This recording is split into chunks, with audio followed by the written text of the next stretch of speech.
y'all, it's Alexis the Urban Gardener. I am outside today. It is March, early March. I wanted to give you all a quick tour of my March garden, a garden tour for the March garden, just so y'all can see what's growing on. I have some stuff that has been overwintering that I planted last fall that I am going to be harvesting today because the weather is starting to warm up and some stuff is starting to bolt. And I also want to show you some stuff that I have planted recently, directly sown in the ground as well, and prep for this spring. So I'm so excited as spring is 11 short days away. So this is going to be a great year for me for gardening as I'm trying some new things that I hope to share with you all my journey, my gardening journey. This is my 6th year of gardening in my backyard here, but I just wanted you all to see some of the things that I'm growing. So, as with most of my plants that I've planted in the fall, I covered them. They were brassicas, and brassicas are from, you think of like your leafy greens, like your collards, your broccoli, your cabbage, Brussels sprouts, kale, and so forth. But I covered them up with this insect netting because a lot of them are attracted to pests like the cabbage worm, cabbage moth, which likes to lay its eggs and then has those eggs become the cabbage worms, which like to eat on these type of brassicas. So these are my collard greens, and as you can see, they are, although they've been protected from the cabbage moths and the cabbage worms, they are now starting to bolt. Bolting means, for those that are new to gardening, bolting is when a plant has started to flower and wants to let out seeds. And so this here, as you can see, my collards are starting to flower, and so I just want to pick those off. Hopefully I can salvage them, but they are looking really good. They're ready to harvest.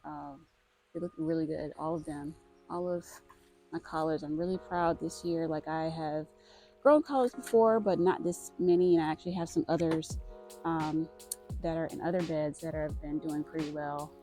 So my collards are definitely ready to be harvested, and I did a little bit of companion planting here with some garlic that's coming in as well that I planted in the winter. As you see here, there's some garlic starting to sprout. That companion planting helps with deterring pests like the slugs and I believe cabbage moths as well. Just the smell and aroma from the cabbage or the garlic. The different pests aren't attracted to those smells, so it kind of deters them from wanting to be on your plant. And here I have some Swiss chard that's coming in as well. Some rosemary is also another companion plant that helps to keep the pest at bay. But this is my collard greens, and I'm gonna harvest these. I hope they are not bitter. A lot of times when you have when your plants go to seed like this, it's because it's too warm. Ooh, you see there?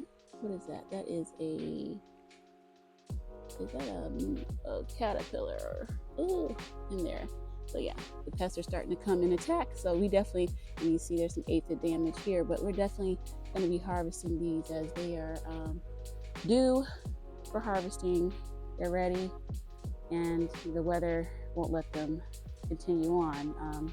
But yeah, these are my collard greens. In this particular collard plant, it has a really severe infestation of aphids here, as you can see. And although, some people might want to pull up a plant like this because it's just, the infestation is just really bad, and I don't want to leave anything behind for any future plants, but you can also mitigate this with insecticide, like some spray, like some soapy water to wash it off. But again, that's not 100%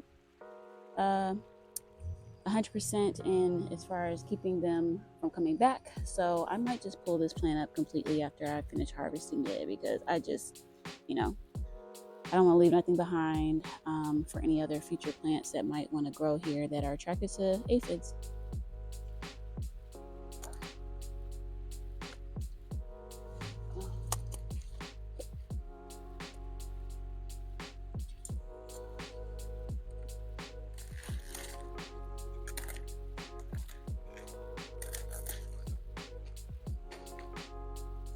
my little hodgepodge bed here, which I like to call because I have so many different things that are growing in my compost bed here. But some potted stuff, but I have some oregano that is starting to return since it's a perennial. And then I also have my hydrangeas that I planted in the beds, which I might actually pull up because I want to put my raspberry bushes here, my berry bushes, berry plants in these beds instead, and pot up these hydrangeas that are starting to bud a little bit. You can see them starting to wake up.